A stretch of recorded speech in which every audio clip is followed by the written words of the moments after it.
bienvenidos.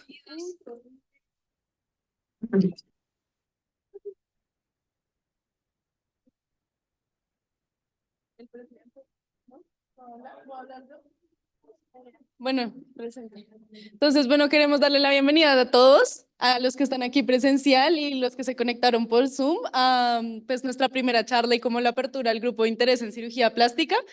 Entonces, pues, básicamente me presento, mi nombre es Laura Fontanilla, soy parte del comité directivo y acá nuestra presidenta. A ver, bueno. Y bueno, dale, next. Entonces, pues queremos comentarle con los doctores y los profesores que nos van a estar acompañando en este grupo de interés, que va a ser el doctor Luis Nieto, la doctora Viviana Gómez, que va a dar nuestra primera charla el día de hoy, la doctora Viviana Mendoza, el doctor Manuel Solano, que va a tener, para que todos estén súper pendientes mañana de nuestro primer taller de suturas con el doctor Manuel Solano, también nuestra doctora María Clara Guerrero y nuestro doctor David Camacho. Jay. Entonces, pues este es básicamente nuestro grupo de interés, pues con la presidencia aquí a cargo de Santi Garzón, mañana de nuestro primer taller de suturas con el doctor Manuel Solano, también nuestra doctora María Clara Guerrero y nuestro doctor David. Ya, gracias.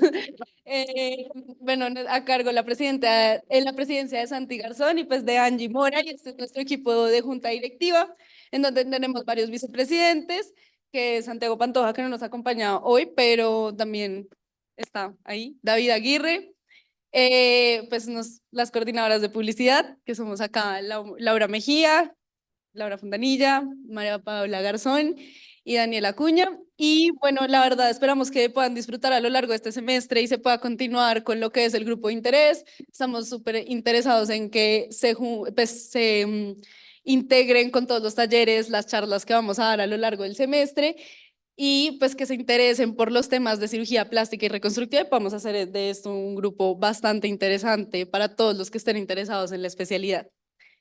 ¿Listo? Entonces, next. Pues estos son nuestro cronograma hasta ahora de febrero. Entonces, como les decía, hoy tenemos la charla a cargo de la doctora Viviana Gómez, que nos va a hablar sobre pues, una charla muy chévere de historia de la cirugía plástica. Y mañana nuestro primer taller de suturas con el doctor Solano. Entonces, pues esperamos que los que estén interesados puedan asistir y lo disfruten mucho. Eh, de hoy en 8 vamos a tener un taller también con el doctor Torres, cirujano plástico, que quería darle un toque diferente a nuestro grupo de interés y vamos a tener una clase de yoga. Clase de yoga dada por él, hablado por el gobierno de la India, entonces también están súper invitados a eso. Y estamos abiertos a cualquier propuesta que tengan, a que hagamos de este grupo de interés pues algo muchísimo más interesante y pues que aprendan mucho. ¿Listo? Bueno, y también vamos a trabajar pues con el doctor Nieto para abrir el semillero de investigación. ¿Listo?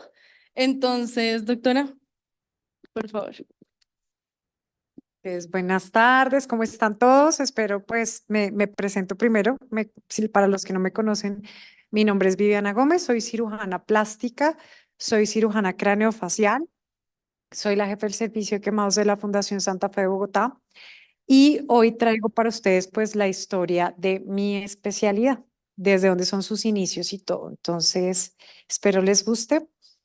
Mientras más larga es la visión hacia el pasado, mayor es el alcance hacia el futuro. Esto lo dijo Winston Churchill.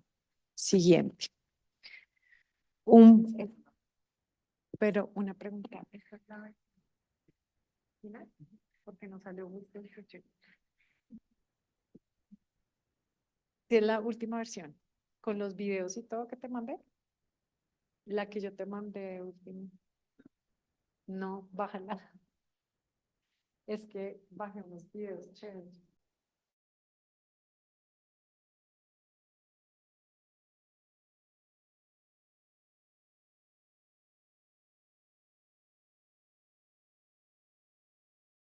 Es una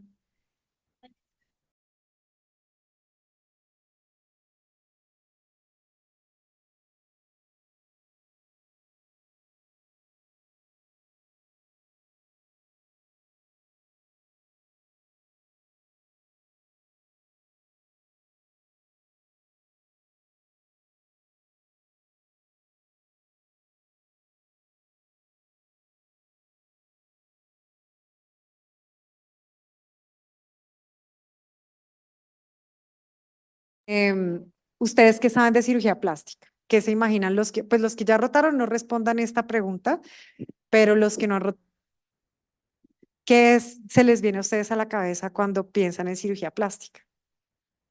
Y pueden decir lo que piensen sin problema. ¿Alguien se atreve? ¿Alguien se arriesga? Lo que se imaginen.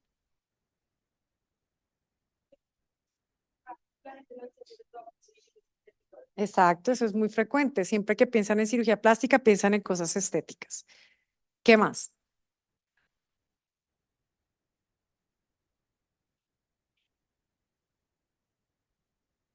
Sí, por ejemplo, cuando uno habla de ortopedia, uno piensa en el hueso.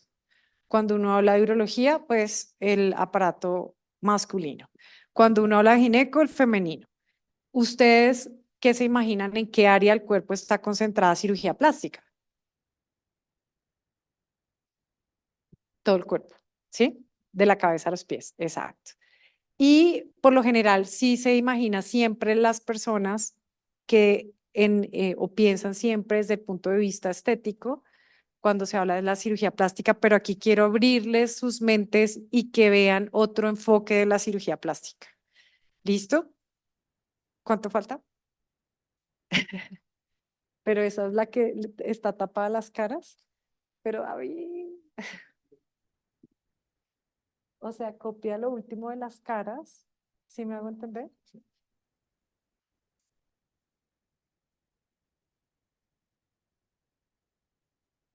De ahí,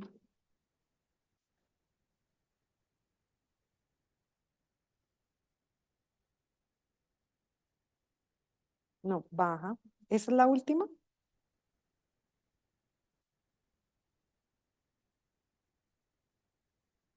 No. ¿Cuál estás proyectando ahí? ¿Esa se está proyectando en YouTube? No, lo que quiero.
Convenientes, pero por siempre en las primeras presentaciones pasa estas situaciones. Entonces, esto es importante, estas frases de el pasado es porque uno tiene que saber la historia para saber de dónde comenzó todo, para no cometer los mismos errores o para darle continuidad a lo que han construido otros personajes importantes. Siguiente. Entonces, mientras más larga es la visión hacia el pasado, mayor es el alcance hacia el futuro. Es importante conocer nuestra historia para poder crecer en el futuro. Esto describían de cirugía plástica. Un buen especialista de cirugía plástica debe poseer un poco de magia del escultor, los fundamentos teóricos del arquitecto y la pulida técnica del mejor cirujano general. Cuando un individuo logra reunir estas condiciones, será sin lugar a dudas dueño del secreto del éxito. Entonces vamos a vivir la historia como por temporadas gruesas de tiempo y se me van a quedar muchas personalidades por fuera, pero trato de traer las historias más significativas. Entonces, en la antigüedad, desde hace 1500 años antes de Cristo, en el papiro de Evers ya se hablaba de cómo tratar y manejar las heridas, cómo utilizar trasplantes de tejidos, que era lo que practicaban los egipcios, y eso está en los papiros de Evers y Smith. Siguiente.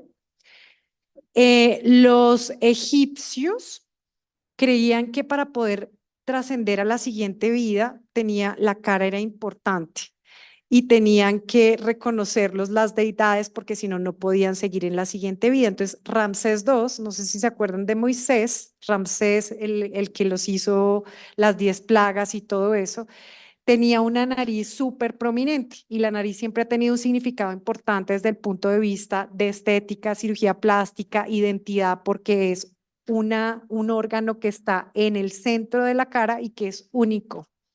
Es lo que le da a uno la identidad. Entonces, como él tenía una nariz prominente, la momia de él, cuando le hicieron el embalsamamiento, la preparación, lo que hicieron fue tratar de introducir en la nariz para que persistiera esa prominencia con ramas, con plantas, con huesos, para que él pudiera seguir a la siguiente vida. Siguiente. Había un cirujano indio que se llama Susruta, que fue muy conocido porque él, en esa época, a los ladrones, nuevamente el significado de la nariz era importante para las personas, pero cuando habían ladrones o cometían delitos, les amputaban la nariz. Entonces quedaba el estigma. Una persona que no tenía nariz ya sabían que era un criminal. Entonces, estas personas pues vivían con este estigma y este médico de la India que desarrolló una técnica para poder reconstruir la nariz desde esta época, desde los 600 antes de Cristo. Siguiente. Entonces, aquí está la descripción. Ese es un ruta que reconstruía narices, orejas y labios. Siguiente. Cuando la nariz de un hombre ha sido cortada como castigo o destruida por alguna enfermedad o contienda bélica, el médico tomará una hoja de planta, cogían la planta y la calcaban en la frente. El médico tomará la hoja de una planta que sea el tamaño de la parte destruida, se va a colocar sobre la frente o sobre la mejilla para recortar el pedazo de piel de igual dimensión, pero de tal manera que la piel permanezca unida por uno de los extremos, se refresca con el escalpelo los bordes del muñón de la nariz para cubrirlo de ambos lados con la piel preparada, cosiéndole por los bordes, luego coloca dos tubos delgados donde deben ir las ventanas de la nariz para facilitar la respiración y mantener la forma de la piel aplicada. Este es un colgajo que hacemos hoy en día para reconstrucción nasal, ¿sí? Y este es el conocido colgajo indiano, porque desde 600 años antes de Cristo, este médico de la India ya describía cómo hacer este tipo de cirugía. Entonces, básicamente para explicarles, aquí está el defecto nasal, con una hoja de una planta calcaban el defecto y lo marcaban en la nariz, en la frente o en la mejilla y hacían incisión en los bordes del defecto, lo levantaban, lo rotaban y lo ponían en la nariz, ¿sí? Esta zona la dejaban cruenta o aplicaban unas plantas de Beriber, ya vamos a ver qué plantas, para que sanara esa zona por segunda intención y hacían la reconstrucción de la nariz. Desde esa época ya estaban describiendo estas técnicas quirúrgicas. Siguiente. Se completa, entonces la parte de la zona donante, o sea, si entienden el concepto, se levanta la piel de acá, pero no se levanta toda, se levanta y queda pegada de aquí, de la región glabelar, se voltea la piel y se reconstruye la nariz y el pedículo por el que vive esa piel es desde la región glabelar, el resto queda cruento. Se completa atrás. Se completa colocando sobre la zona cruenta polvos de sapán, raíces de regaliz y berberis, cubriendo finalmente con algodón. Tan pronto como la piel se haya integrado a la nariz o zona receptora, se corta la conexión con la zona dadora. Esto se va a cortar después de que ya haya una reconstrucción, o sea, a las 3 semanas, hoy en día, eso es lo que hacemos. ¿Listo? Y ese es el colgajo indiano y esas son las plantas que usaban para poder cubrir el defecto de la zona donante. Siguiente. El que tiene siempre ante sus ojos un fin hace que todas las cosas le ayuden a conseguirlo. Robert Browning. Esto es tener un propósito. Si ustedes tienen un fin y una meta, esos sueños y esas metas se van a cumplir si ustedes la tienen demarcada. Cuando uno no sabe qué es lo que quiere, pues uno no sabe a dónde va. Cuando uno tiene dirección, orientación, uno consigue lo que uno quiere. Bueno, estas son las hormigas negras bengalís. Resulta que antes no existían las suturas como hoy las conocemos. Entonces, las suturas de las heridas se realizaban utilizando estas hormigas.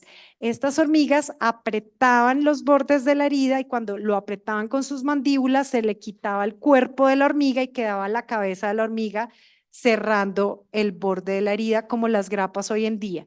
Pero además tenían un efecto antiséptico porque las hormigas tienen ácido fórmico que lograba hacer el control bacteriano de la herida. Siguiente, pongamos el video. ¿Se puede subir? Entonces ahí estamos viendo cómo la hormiga pues fue descabezada después de que cerró sus mandíbulas, como las grapas. Es muy conocido esto, algunas culturas en la India utilizaban estas hormigas y hay otro video de una película que de pronto ustedes no alcanzaron a ver. Siguiente, diapositiva. Entonces ahí están viendo cómo la hormiga tiene una herida, la hormiga aprieta el borde de la herida y descabezan la hormiga para que queden las grapitas en la herida. Así se iniciaron las primeras suturas. Siguiente, de la naturaleza. Después, las suturas que conocemos, pues se hacían suturas, pero no con las características y los biomateriales que hoy utilizamos. Pero, por ejemplo, la aguja se usaba del hueso o se tomaban cortezas de raíces de los árboles o inclusive intestino de animales para las suturas que se empleaban en esa época. Siguiente. Entonces aquí tenemos, bueno, los romanos. En los romanos, las mujeres de los romanos usaban aretes muy pesados que desgarraban los lóbulos de las orejas. Entonces ahí tenemos unos procedimientos quirúrgicos que se realizaban en esa época. Atrás. Este es Justiniano. Justiniano II es el hijo de Constantino. Nuevamente la nariz. Era muy perverso, era un emperador, era soberbio y querían que él saliera del poder. Entonces, en esa época lo que hicieron fue cortarle la nariz y cortarle la lengua. Estuvo 10 años por fuera, pero volvió cuando logró conseguirse una nariz de oro. Siguiente. Resulta que la dinastía Qin había un muchacho que se llama Wei Zhongqi, que era el hijo de un granjero que tenía un labio hendido. Y él escuchó que el gobernador de la China tenía un médico que podía curar las deformidades en los labios. Entonces él caminó durante muchos meses desde su provincia para llegar hasta donde el gobernador para que este médico lo pudiera curar. Cuando el gobernador escuchó su historia, entonces lo admiró por su valentía, le prestó el médico, estuvo en su palacio 3 meses, le hizo la reconstrucción labial y al cabo de un tiempo, este muchacho llegó a ser un emperador de muchas provincias y entonces él dice que él no hubiera podido lograr todos sus sueños si él no hubiera podido ser reconstruido. Desde ahí comenzamos a entender cómo era importante la imagen y la percepción de las personas desde esa época. Esto fue en la dinastía Qin, pero había una dinastía que era la Han, en donde dicen que era mucho más antigua que la Qin y que desde ahí Fan Kan ya era el que reparaba los labios y había un cirujano que reparaba los labios. Pero más adelante un historiador que era Brevos hizo el análisis y toda la historia de este Fan Khan y después dice que parece que no era un médico que curara y reparara los labios, sino que era una persona que sufría de una hendidura y todos sus escritos eran nostálgicos y melancólicos porque estaba afectado de forma importante con respecto a esta deformidad. Entonces aquí estamos viendo como un enfoque, cómo esto afecta la percepción de las personas, estas deformidades. Siguiente, Edad Media. Aquí vino el oscurantismo de la práctica de la cirugía porque fue la caída del Imperio Romano y comenzó el cristianismo. Entonces los papas, como este papa que se me olvidó ahora el nombre, no, se me olvidó, Inocencio III. Inocencio III más o menos excomulgaba a toda persona que intentara hacer una cirugía en una persona, estética, reconstructiva o no, porque decía que la sangre, o sea, producir sangrado en una persona era una blasfemia, era una herejía, y tratar de cambiar cualquier cosa con la que hubiera nacido una persona era una blasfemia y una herejía, porque así lo había mandado Dios. Entonces, en esta época hay un oscurantismo desde los procedimientos quirúrgicos y se perseguía a los médicos que trataban de hacer procedimientos reconstructivos. Siguiente. Ahí estoy mostrándoles en la fotografía, pues claramente los procedimientos que hacían eran sin anestesia. Entonces, todo tenía que hacerse sin anestesia con mucho dolor. Siguiente. Los cirujanos en esa época, no sé si ustedes han escuchado los barberos, porque los barberos, los que cortaban el pelo, los que eran los cirujanos de la época, los que sacaban las muelas, los que hacían procedimientos con cuchillas y pues eran los cirujanos barberos. Siguiente, Renacimiento. Resulta que Federico de Montefeltro o Duque de Urbino, que ustedes ven esta fotografía y creo que esto es famoso porque ustedes lo han visto en obras, esto está en la Galería de Uffizi en Florencia, este era otro mercenario, guerrero de Italia, malévolo, súper agresivo y en uno de sus campeonatos de arco, tuvo una lesión en el ojo derecho y no podía ver por el ojo derecho. Entonces él se manda extirpar la parte superior del dorso nasal. Entonces aquí hay como un retrato de antes de que eso ocurriera y otro retrato posterior a esto, donde él se manda extirpar la parte superior del dorso nasal para ampliar la visión del ojo izquierdo, que era el que le servía. Y entonces desde ahí unos cirujanos comienzan a decir, si van a hacer una reconstrucción nasal, no hagan la parte superior de la nariz tan pronunciada para que el campo visual no se limite, pero es para que vean cómo modificaciones corporales con otros fines, no solo estéticos, sino por ejemplo desde este punto de vista para el arco, para las competencias y para la guerra, también tenían un lugar en esa época. Siguiente. Este es el díptico de Urbino. Esta es su esposa, que es Batista Sforza, y este es el Federico II de Montefeltro, duque de Urbino. Y esto es muy famoso, esto está, lo que les digo, en la Galería de Uffizi en Florencia, díptico porque son dos pinturas, se están mirando ellos dos, se está viendo la deformidad nasal del duque, pero la esposa cuentan que la vemos muy pálida porque esa pintura se realizó cuando ella ya estaba muerta. ¿Listo? Después viene Da Vinci y entonces nos comienza a hablar de las proporciones divinas. Yo no sé si ustedes han visto estas fotografías que también son muy famosas y nosotros en cirugía plástica estudiamos mucho esto, porque por ejemplo, entre las proporciones divinas que hablaba Da Vinci, habla que la nariz, la longitud de la nariz tiene que ser la misma longitud de la raíz nasal a la frente y de la base nasal a la mandíbula y habla de unas proporciones divinas que uno tiene en cuenta para hacer sus procedimientos quirúrgicos. Siguiente. Pero él fue también perseguido y a él le prohibieron la Iglesia Católica que siguiera haciendo pinturas del cuerpo humano. Siguiente. Entonces viene nuevamente entonces como habían conquistas, habían guerras y venían de una parte e invadían la otra, ¿se acuerdan de sus rutas? De su colgajo indiano de la región frontal, pues cuando comienza el Imperio Romano a invadir y todo esto, comienzan a invadir varias zonas, llegan a Asia y a Europa Y los italianos, Antonio Branca, con el mismo concepto que tenía su ruta de reconstrucción nasal con tejido frontal, describe la reconstrucción nasal con el antebrazo. Entonces, era el mismo concepto de levantar tejido de otra área, dejarlo pediculado y dejar el brazo pegado a la nariz 3 semanas hasta que a las 3 semanas se pudiera liberar. Esto más adelante lo profundiza Tagliacozzi. Siguiente. Entonces, Tagliacozzi, profesor de anatomía, describe la nariz italiana. Entonces, tenemos la nariz india, que se reconstruye con la región frontal, y la nariz italiana, que se reconstruye con el antebrazo. Y este es un paciente real. Miren, aquí se está levantando la piel, se levanta para reconstruir la nariz y se queda 3 semanas así para poder después liberar el colgajo.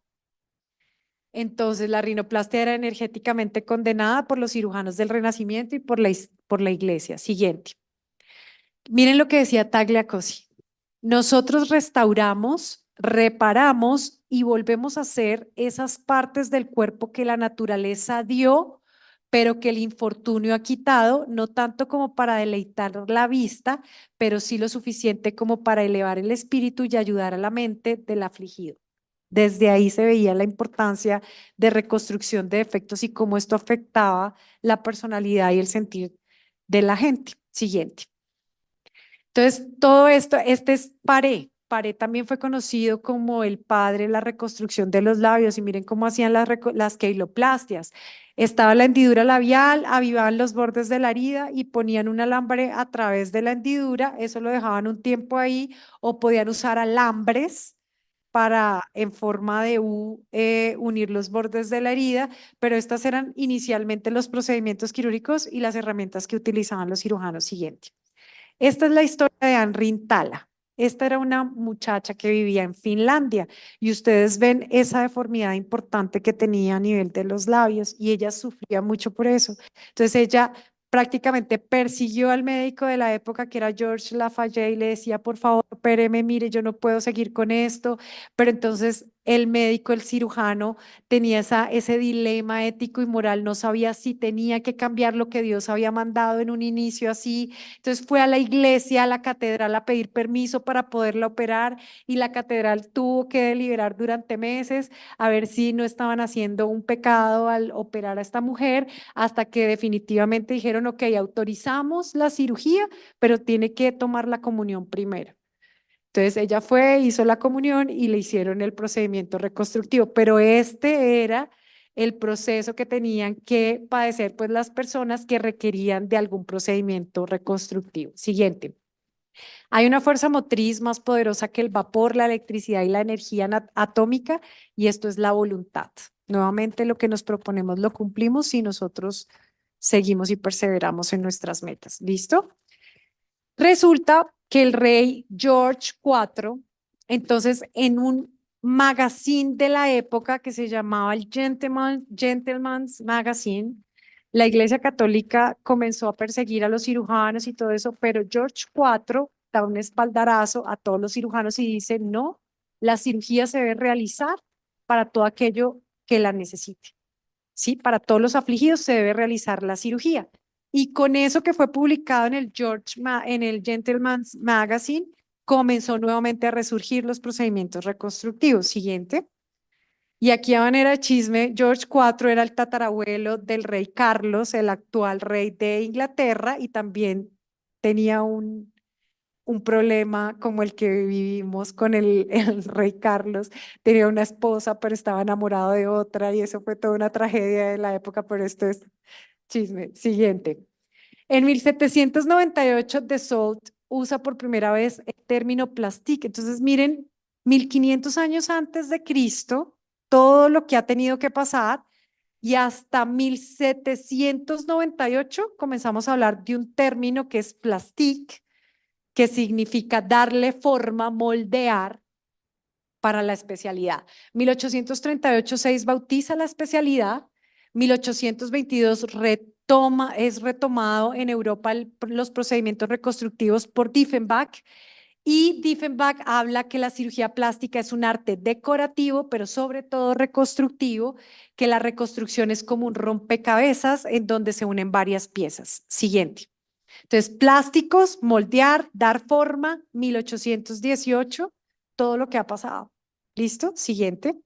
Von Graff, bueno, no sé cómo se pronuncia, aporta técnicas de rinoplastia y corrección del labio y paladar hendidos, acuña el término de blefaroplastia y hace la primera clitoridoidectomía. Louis Xavier Ollier es el que idea el injerto dermoepidérmico conocido como injerto de Ollier-Thiersch, o sea, los injertos de espesor total. Entonces, acá tenemos un niño con secuelas de quemadura, con unas retracciones importantes en sus labios. Siguiente. Y aquí un injerto de espesor total que le libera la retracción, porque esa retracción no le permite comer, no le permite tomar, porque está retraído el labio, ¿sí? Reconstructivo Ollier-Thiersch. ¿Listo? Siguiente.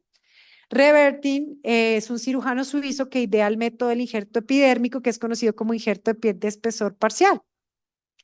Entonces acá tenemos pacientes, siguiente, quemados con áreas cruentas, con un dermátomo, tomamos los injertos de piel de espesor parcial, siguiente, y esos son los injertos de piel de espesor parcial. En agudo y en crónico se ven así. ¿Listo? Siguiente. Una niña con unas secuelas de quemadura, si ustedes ven en el borde mandibular, se ve como una pigmentación y una irregularidad en esas zonas. Se toma un injerto de piel de espesor parcial y se aplica para reconstruir. ¿Listo? ¿Y qué pasa? Hasta aquí no hay anestesia. Hasta que llega Norton en 1845, creo que es, con la anestesia, 1848, y posteriormente, siguiente, hasta aquí todo lo que les he contado era sin anestesia. Y todo lo que les he contado eran sin técnicas de asepsia y antisepsia, porque en 1865 Lister comienza a hablar de los primeros conceptos de asepsia y antisepsia. O sea, todo lo que vieron del colgajo indiano, del colgajo del brazo, de la reconstrucción de la nariz, todo eso fue sin anestesia y sin asepsia y antisepsia. ¿Listo? Siguiente.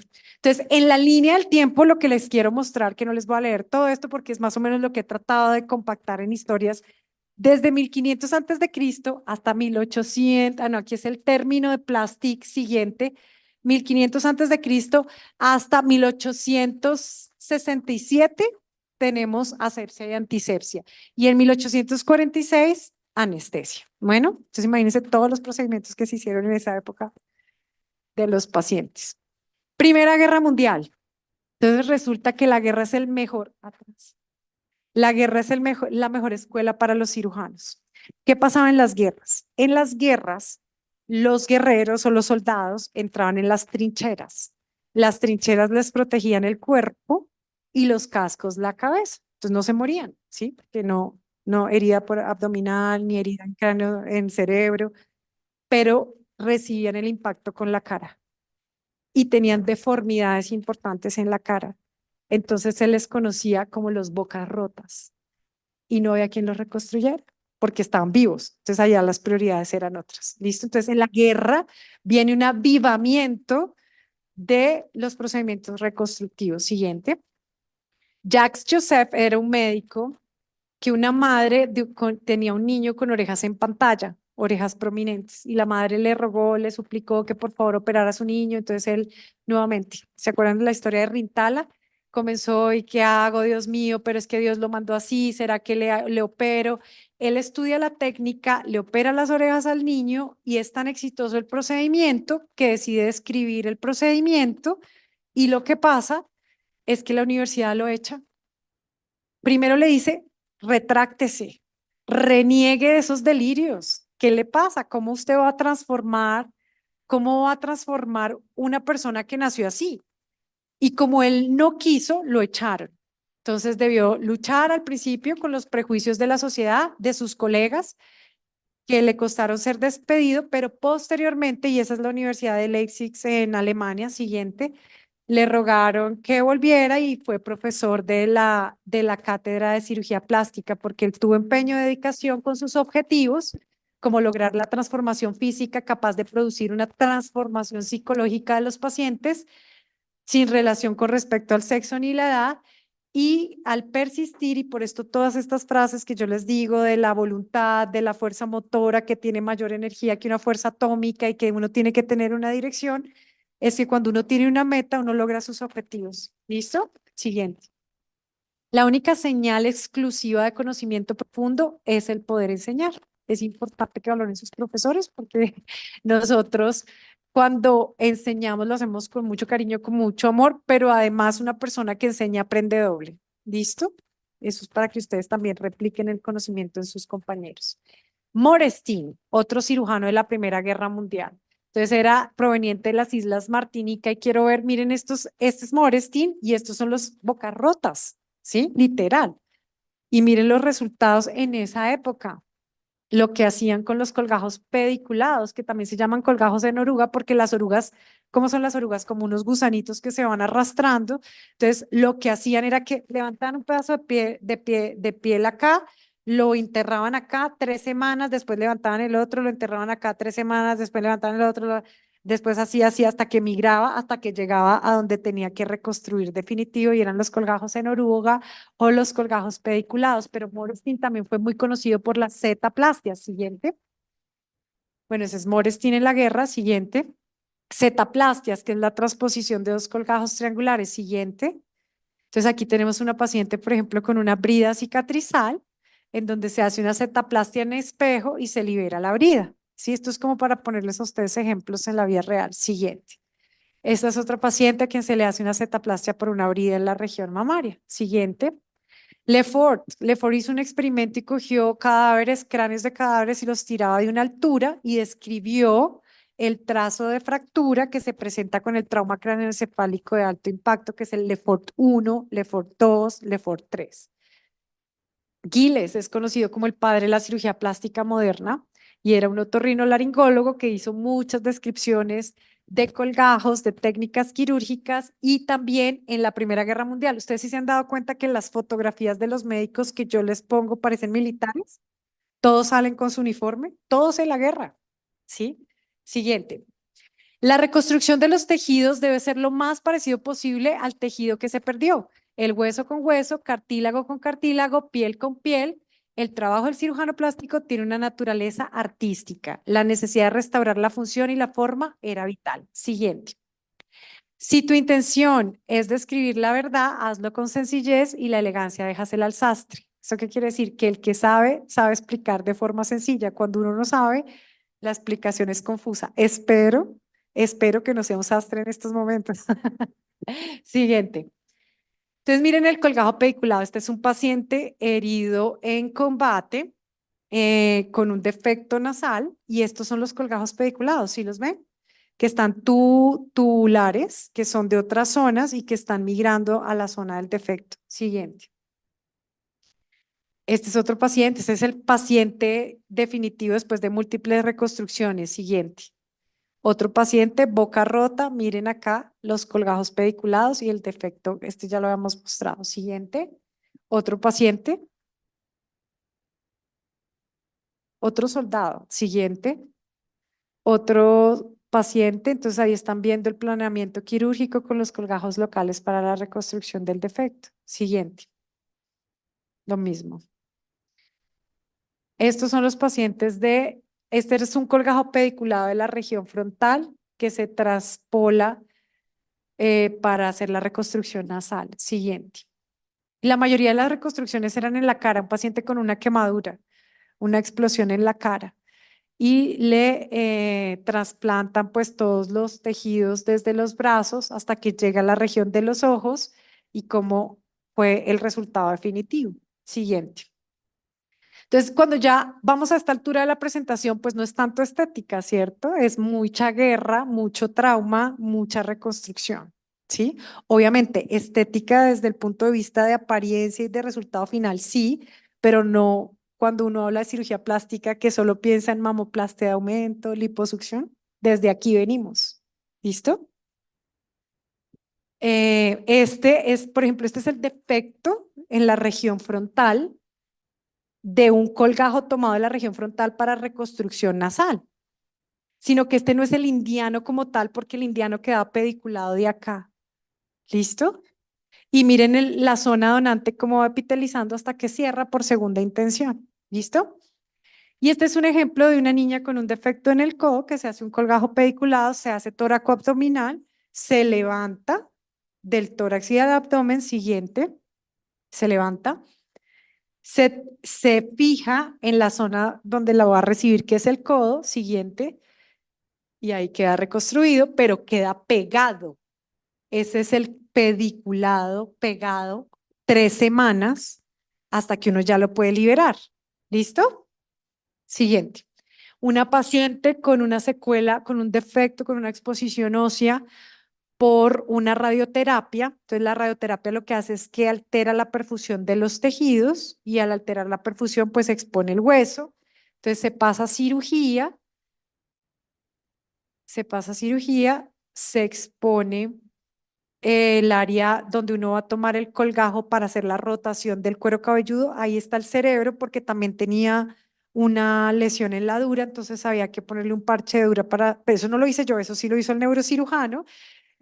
Siguiente, este es el colgajo que hice yo. Entonces aquí están viendo este es el cerebro, este es el cráneo, ¿sí? Este es el pericráneo, que es otro tejido, y rotamos el colgajo para el cierre del defecto. Siguiente. Pero sí, y este es el resultado final. Siguiente. Pero ¿qué pasó? La radioterapia, como hay alteración de la perfusión, nuevamente dehiscencia y exposición ósea. Entonces fue necesario volverla a pasar a cirugía. Siguiente. Siguiente. Siguiente. Entonces se volvió a levantar el colgajo, pero ahora se hizo doble colgajo.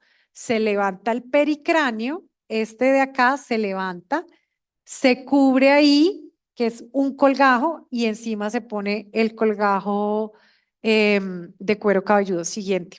Entonces ahí están viendo el pericráneo. Siguiente.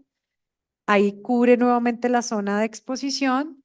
Siguiente. Y ahí nuevamente. Y ya ahí evolucionó favorablemente. Siguiente.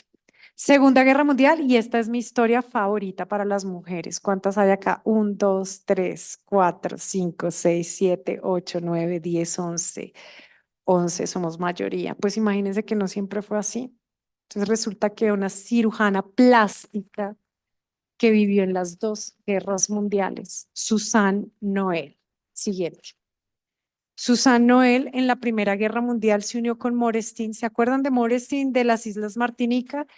Y le aprendió las técnicas de reconstructiva y ayudaba a estos combatientes con reconstructiva a hacerle los procedimientos quirúrgicos.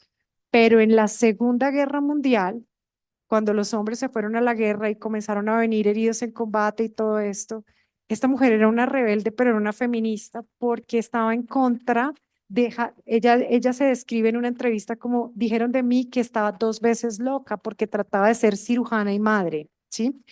Ella era una burguesa de clase alta, siempre aprendió a coser, aprendió a tocar piano, aprendió a tocar música, pero a ella le hacía falta algo. Y el que la apoya es su primer esposo, que es Pertat, el que es un médico también y la apoya para que estudia medicina, es de las mejores alumnas. Después él se separa de él, tiene una niña, la niña muere de gripe española y su segundo esposo se suicida porque se creía que el segundo esposo era el verdadero padre de la niña de su primer matrimonio y se suicida y se tira al río Sena y un año después del suicidio de su esposo ya está parada defendiendo su tesis de maestría, pero en la Segunda Guerra Mundial ella operaba a los miembros de la resistencia y a los judíos para que pudieran escapar de la Gestapo a costa de su propia seguridad.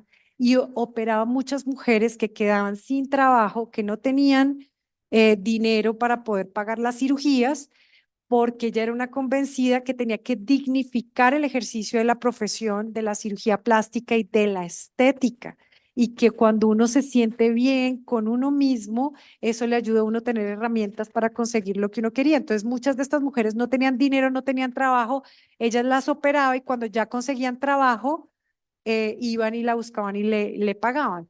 Pero esta es la historia de Suzanne Moore. Siguiente. Aquí estamos viendo unos de sus pacientes, fotografías reales de ella, o sea, una mujer de avanzada, una mujer que si ahorita el medio es difícil, es retador y tenemos, eh, aunque ahorita tenemos muchos beneficios y muchas posibilidades, las mujeres, muchas más que en esa época, imagínense, en plena guerra, ser cirujana, ser madre, ser esposa y además también dignificar a las mujeres, porque ella hizo parte de las sufragistas y hacía parte del movimiento. De hecho, la describen como que tenía un gorro con una cinta que decía quiero votar, porque a las mujeres les exigían pagar impuestos, pero no podían votar. Entonces, eran ciudadanas con la mitad de los derechos. Siguiente. Siguiente. Aquí es el gorro con la que la describían a ella. Y este es un video. ¿Le puedes subir? No, bueno, no es necesario que. Pero miren el video. Esa es ella, todos médicos hombres. Llega la guerra, los hombres se tienen que ir a la guerra. Ella se queda.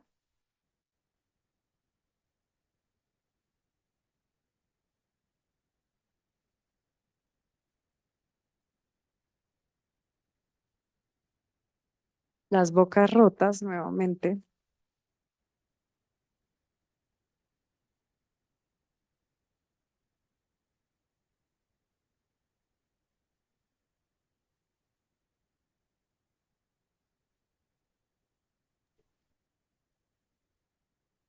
Ese es un video que hicieron en homenaje a ella.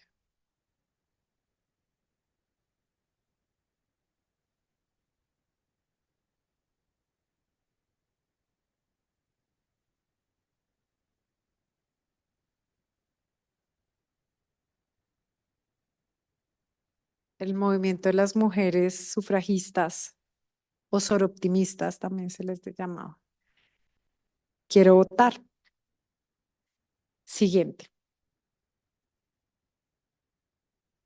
Ser mujer es una tarea terriblemente difícil, ya que consiste principalmente en tratar con hombres, con el perdón de los hombres. Eso no lo dije yo, lo dijo el escritor.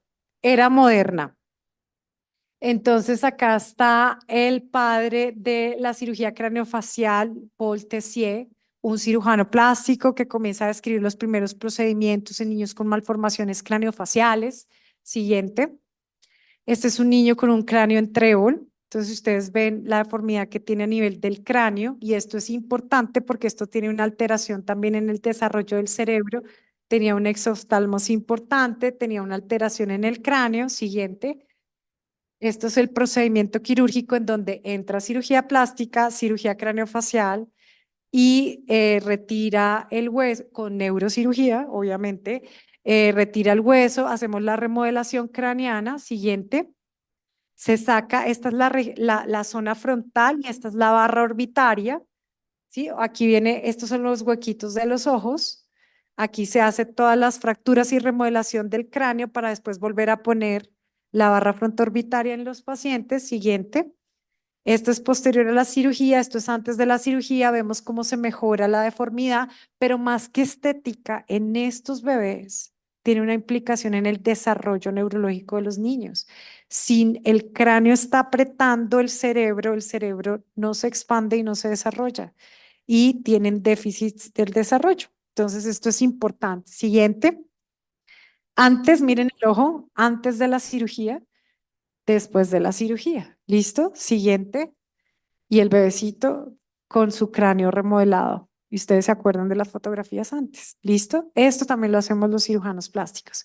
En 1920, primeras inyecciones de grasa, se fundan las primeras asociaciones de cirujanos plásticos, permitiendo que la cirugía plástica con fines estéticos fuera reconocida como una especialidad profesional.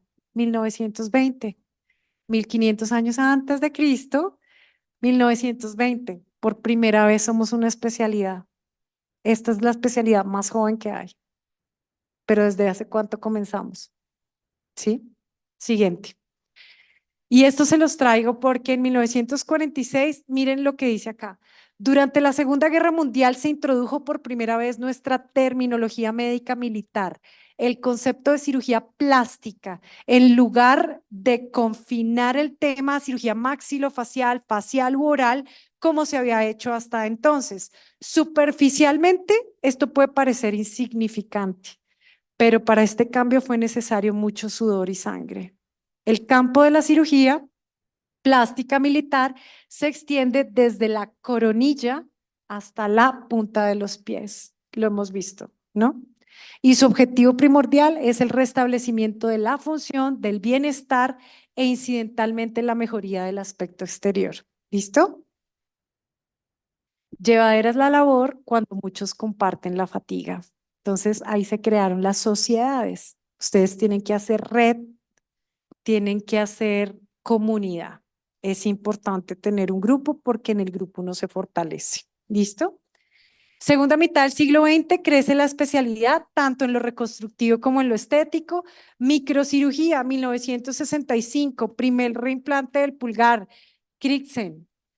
Tamahai Susumi, reimplante exitoso de un dedo amputado, 1972, Hari Omori, colgajos libres en humanos. Siguiente. Harry Bunke, padre de la microcirugía, primer trasplante microvascular. Harry Bunke, de aumento para reparar el defecto del cuero cabelludo. Primer reimplante de oreja en conejo con éxito, 54 fracasos. Pero él es el padre de la microcirugía y gracias a la microcirugía hoy no hay ningún defecto que no se pueda cubrir. ¿Listo? Este es un paciente quemado, quemadura eléctrica, defecto importante, exposición de tendones. Siguiente. Uno ve este pie y uno dice amputar, amputar, ¿sí? Siguiente. Se le hace un colgajo libre. Esta es la evolución del paciente. Este es el resultado y después ganó una maratón. Era un militar y ganó una maratón después de ese procedimiento quirúrgico. Entonces sí cambiamos vidas. Todos estos son los avances que ocurrieron más recientemente. Niños con malformaciones craneofaciales, inicial y posterior, después de todos los procedimientos quirúrgicos, un reimplante de una mano en un pie para salvar la mano y después reimplantarla. Estos son las anastomosis, microcirugías, reimplantes de dedos. Siguiente. El trasplante facial. Siguiente. A principios de los 70, además también hacemos liposucciones, pero es que sí, es por eso comencé preguntándoles qué era para ustedes la cirugía plástica, porque es que miren todo lo que es. Y también hacemos cirugía estética, ¿sí? Hacemos liposucciones, aquí están los padres de la cirugía y luz. Siguiente. Primeros implantes de gel de silicona descritos por Cronin en 1963. Se hace el perfeccionamiento de las técnicas de armonización y rejuvenecimiento facial y corporal.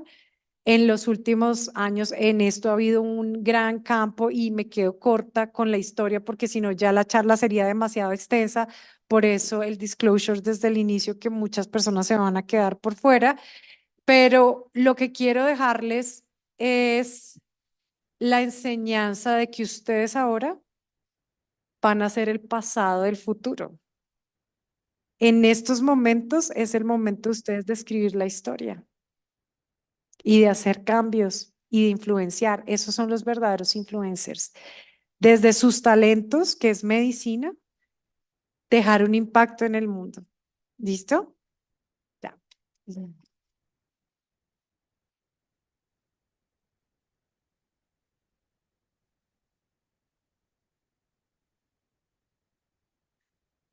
Muchas gracias a todos los asistentes, tanto presenciales como virtuales. Para los presenciales tenemos unos chocolates que va a repartir Santi. Bueno, gracias. Feliz San Valentín.